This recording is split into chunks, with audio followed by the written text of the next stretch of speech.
Bienvenidos al podcast La Mesa de Jesús.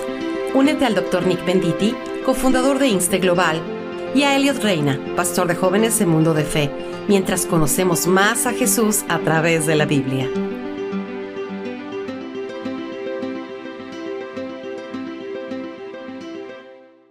Gracias por acompañarnos en la Mesa de Jesús. Nuevamente, el día de hoy vamos a enfocarnos en el templo. Ustedes ya saben eso porque le dieron clic a este video, entonces ya vieron el título, pero es el tercer episodio que hemos hecho sobre el templo. Primero hicimos un resumen de la importancia, qué es, para qué era. El segundo vimos cada elemento en el templo, cada lugar, cada mesa, para qué es, qué simboliza y cómo representa últimamente a Cristo y el Evangelio. Y el día de hoy lo que queremos hacer es un resumen histórico de la historia del templo, de cómo, cuando fue construido, las veces que fue destruido, porque uno se puede confundir a veces cuando lee la Biblia. A ver, aquí fue construido, después aquí dice que no hay templo, después vuelve a haber templo. Entonces, el día de hoy vamos a, ojalá poder verlo en una línea de tiempo, que puedan verlo, visualizarlo en su mente quizá mientras vamos paso por paso en qué pasó con el templo, y esto les va a ayudar bastante para que puedan entender la importancia de las cosas que dice de Jesús después del templo. Entonces, vamos a empezar cuando el templo fue construido. Sabemos que aún antes del templo estaba el tabernáculo. Hemos hablado sobre eso también ya en los últimos episodios con Moisés, las instrucciones que se le da a Moisés sobre el tabernáculo. Y en sí el templo es similar, pero más grande y establecido en un lugar, ya que el pueblo de Israel por fin tomó la tierra prometida. Entonces David, cuando es rey después de Saúl, dice: ¿sabes qué, Dios? Te quiero hacer no solamente un tabernáculo que era una tienda con cortinas, sí, y que se podía desmontar y montar otra vez rápidamente, sino un templo establecido con murallas. Pero Dios dice: no lo vas a hacer tú, pero sí lo vas a preparar y tu hijo Salomón lo va a hacer. Entonces Salomón construye el templo, y quiero leer unas dos partes de la oración que hace Salomón cuando está dedicando el templo, porque eso nos va a ayudar a entender el porqué del templo. En Primera de Reyes, capítulo 8, versículo 12.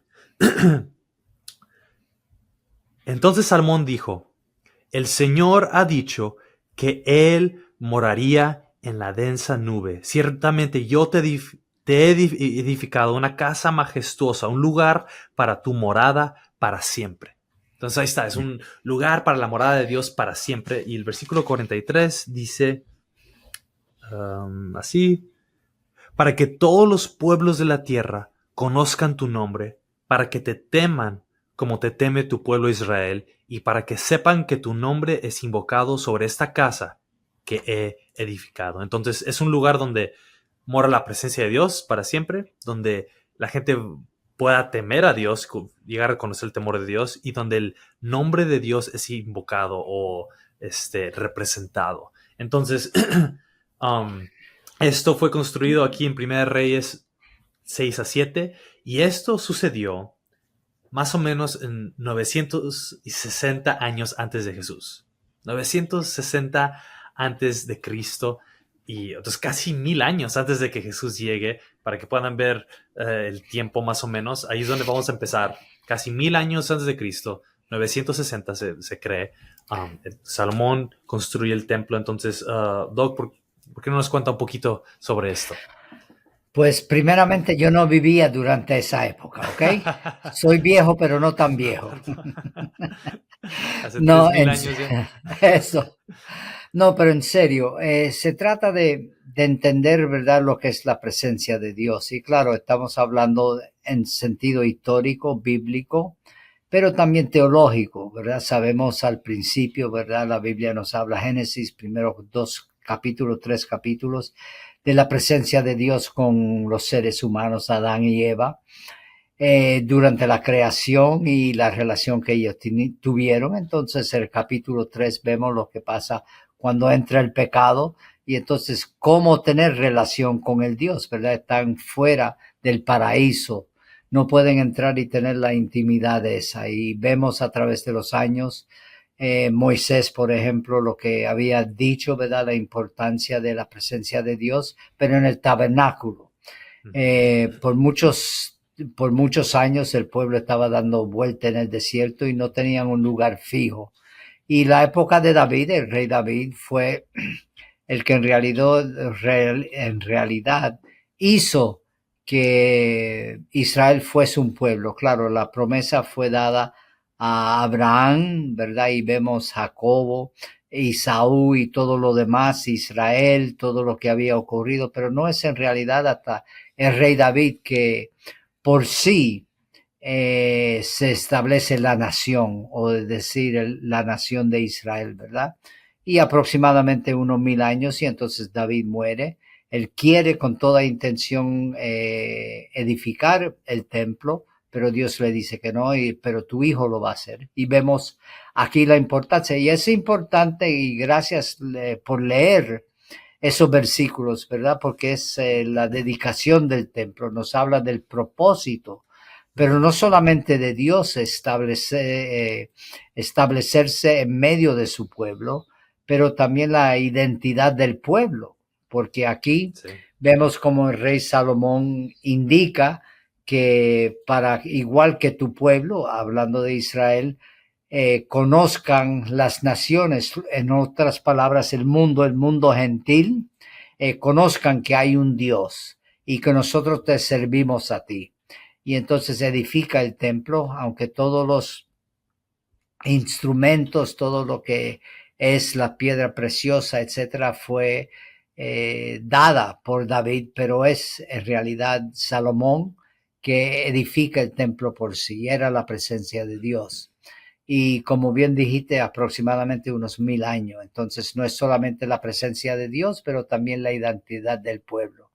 Pero trágicamente vemos a través de la historia que Dios levanta hombres, profetas, personas, ¿verdad? Que hablaban por él cuando se descuidaba el pueblo. Ellos habían prometido en la dedicación del pueblo, ¿verdad? De ser fieles al pacto de Dios. Y vemos cómo en realidad fallaron y aunque el templo no fue destruido, pero en el año 722 antes de Cristo, vemos como las tribus del norte son llevadas al exilio, y durante aproximadamente esos 300 años, 200 y tantos años, vemos como el pueblo de Israel había fallado a Dios. En vez de ser más como el pueblo de Dios, más se parecían a las naciones, y Dios levanta profetas, y entonces las 10 tribus del norte, ¿verdad?, son llevadas en exilio. Pero durante los años después de eso, Dios continúa hablando a la nación, ¿verdad?, lo que quedaba, las 2 tribus que quedaban en Jerusalén, en Judea, que tuviesen cuidado, ¿verdad? Por eso levantó diferentes profetas. Y entonces vemos cómo no hicieron caso a Dios, ¿verdad? Y entonces en el año 586 antes de Jesucristo, algunos pelean y dicen que el 587. No vamos a entrar en esa discusión, pero la idea es que finalmente el templo cae, es derribado totalmente. Dios hablando al pueblo, y fue un shock, en realidad fue un shock tremendo para la nación, porque ellos pensaban que jamás iba a caer el templo, ¿verdad? Porque es el lugar de Dios, etcétera. Claro. Pero vemos como habían fallado totalmente. Ezequiel es uno de los primeros profetas, si me recuerdo bien, el capítulo 10 o 11, donde dice que la presencia de Dios literalmente se fue del templo. En otras palabras, que se quedó solamente en las paredes, ¿verdad? Un edificio, ya no estaba la presencia de Dios ahí. Sí. Y es trágico decir eso, pero es la realidad de lo que pasó.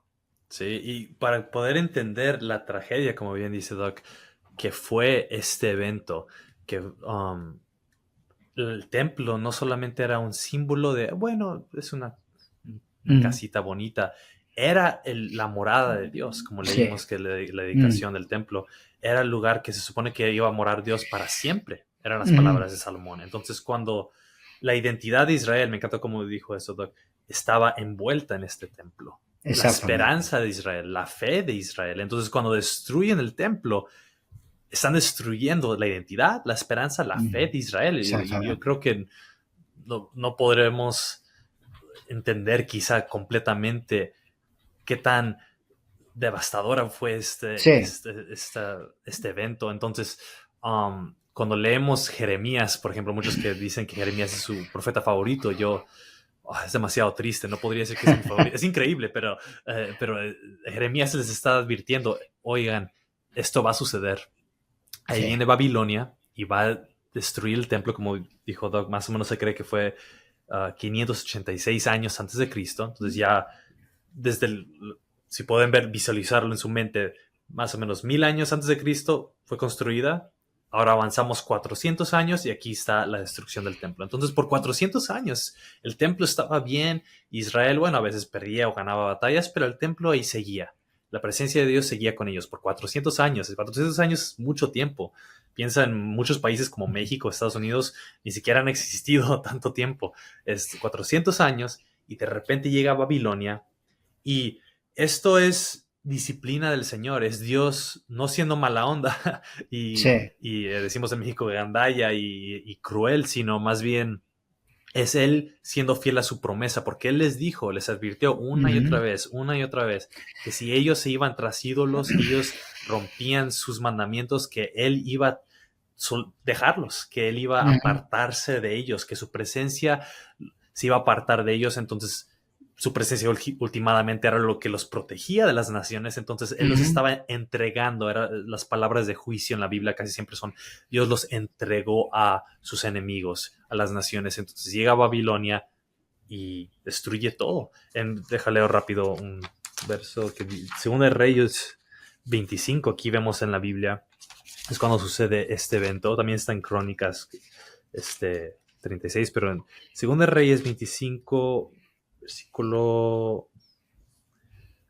voy a leer pedacito del 8 y el 9, dice: en el mes quinto, a los 7 días del mes, en el año 19 de Nabucodonosor, rey de Babilonia, vino a Jerusalén. Y después versículo 9 dice: y quemó la casa del Señor, la casa del rey y todas las casas de Jerusalén, prendió fuego a toda casa grande. Entonces ahí vemos, es un hecho histórico que también la Biblia nos relata, que llegó Nabucodonosor con Babilonia y quema el templo.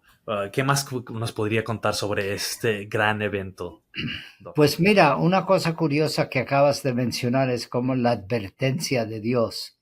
Y pensando casi en realidad 700, 800 años aproximadamente, depende, ¿verdad? 1300 cuando existió Moisés, 1400, esa fecha siempre se discute, pero vamos a poner aproximadamente 7, 8 siglos antes, ¿verdad?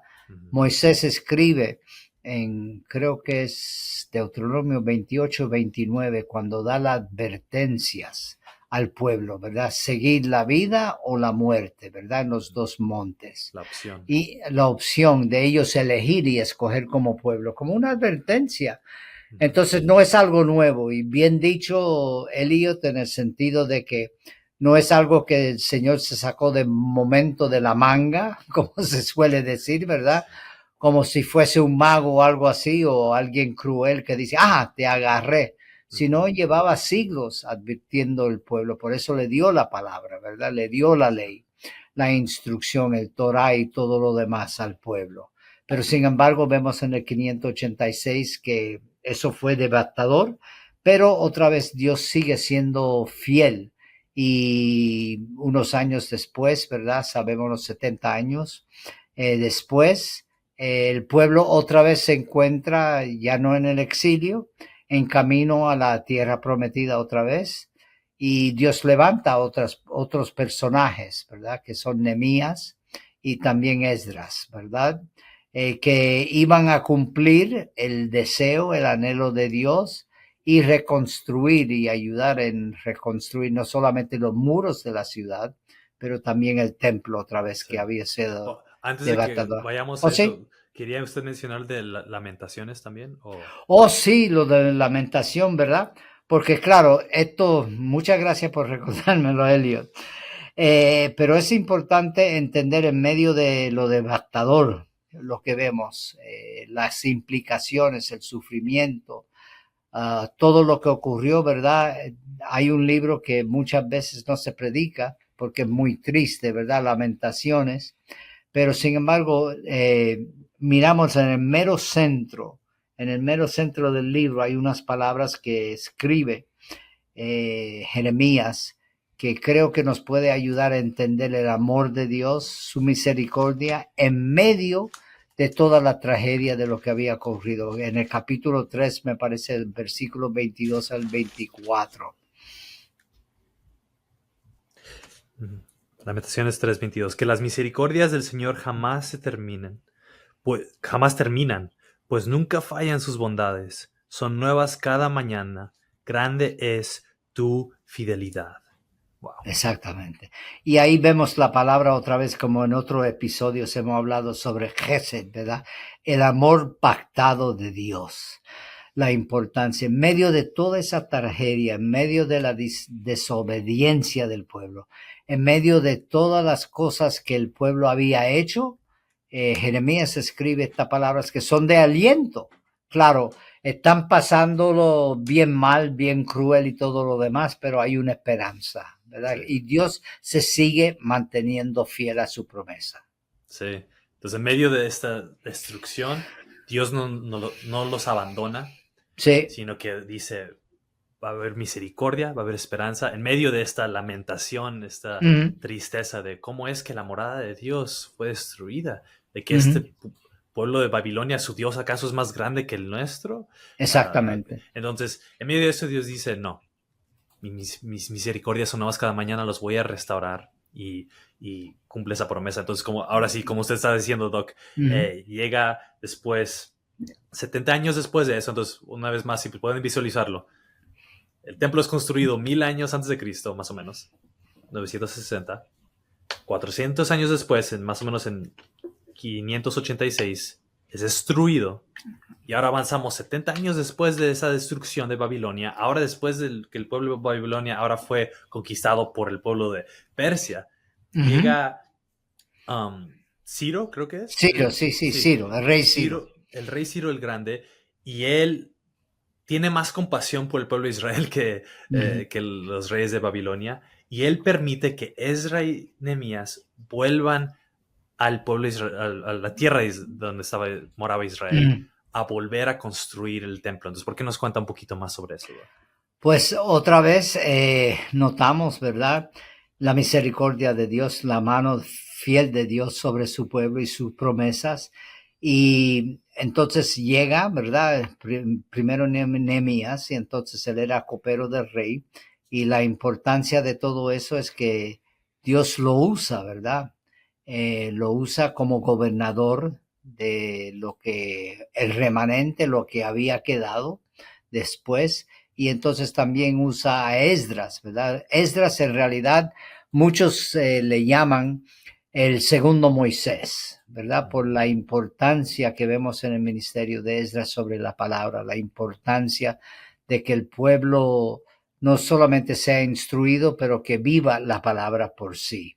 Y entonces vemos como Dios une los dos. Entonces los muros de Jerusalén son edificados y también el templo es reedificado. Entonces es una historia muy bonita en realidad cuando uno empieza a entender el amor de Dios, la fidelidad de Dios. También el juicio de Dios, porque el juicio de Dios fue para que el pueblo dejase la idolatría. Y fue un evento tan drástico en lo cual finalmente abrieron los ojos, vamos a ponerlo así.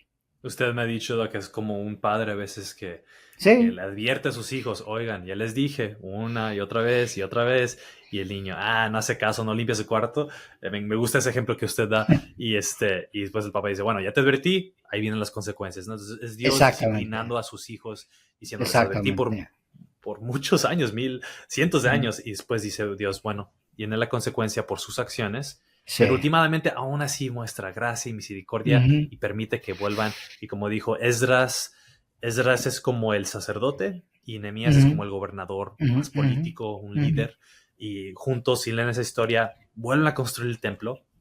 Y cronológicamente hablando, este es el fin del Antiguo Testamento. El orden a veces no es cronológico, el orden que tenemos de los libros en nuestro Antiguo Testamento, pero si aquellos que quizá han comprado una Biblia que dice Biblia cronológica, a veces vuelve a ordenar de manera distinta, no tanto, pero unos libros o capítulos los cambia el orden. Y el fin del Antiguo Testamento, cronológicamente hablando, es esta construcción del segundo templo. Terminan, un poquito después con Malaquías, pero exactamente, sí. Sí, construyen ese templo y después de que ya termina este templo, las murallas tienen que defenderla mientras la construyen y todo eso, y dice que estuvieron los que eran más ancianos, los que podían aún recordar el primer templo, como que terminan con una amargura, un poco decepcionados. Dicen, no es igual. No es igual que la gloria que tenía el primer templo. Y aunque los jóvenes sí tienen la esperanza de lo que puede venir, los ancianos dicen, no, como que no, algo falta. Y termina con ese, como... una paradoja. Sí, y termina como anticipando algo más que aún está por venir. Y así termina más o menos el Antiguo Testamento. Y después de eso tenemos lo que llaman 400 años de silencio entre los dos testamentos, el Antiguo y el Nuevo, que no es que era silencio, Dios seguía obrando, ¿no? Pero no tenemos escrituras en ese tiempo. Y lo que se conoce como el tiempo del segundo templo de los judíos. Y en ese tiempo, no tenemos escritura para eso, pero más o menos 20 años antes de que llegue Jesús, antes de que empiece el Nuevo Testamento, por decir, marcarlo,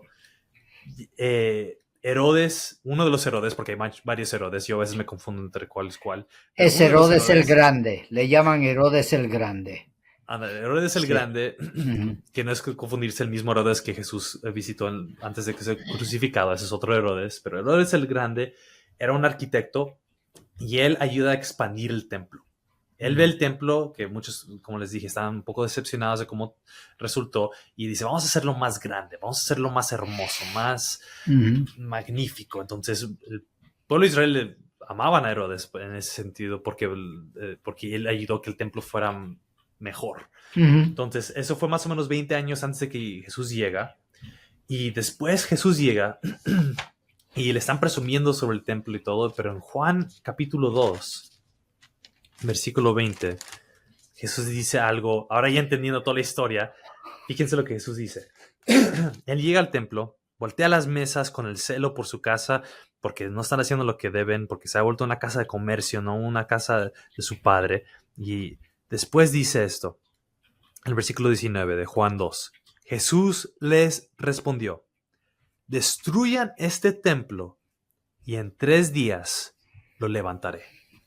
Y ellos se confunden y dicen, nos tardó 46 años en construir ese templo, ¿de qué hablas? Pero ellos después dice, Juan nos ayuda a entenderlo. Ellos no entendían que estaba hablando de su cuerpo. Entonces, cuéntanos un poquito sobre esto y el significado ahora viéndolo a la luz de lo que hemos visto del templo, las palabras de Jesús.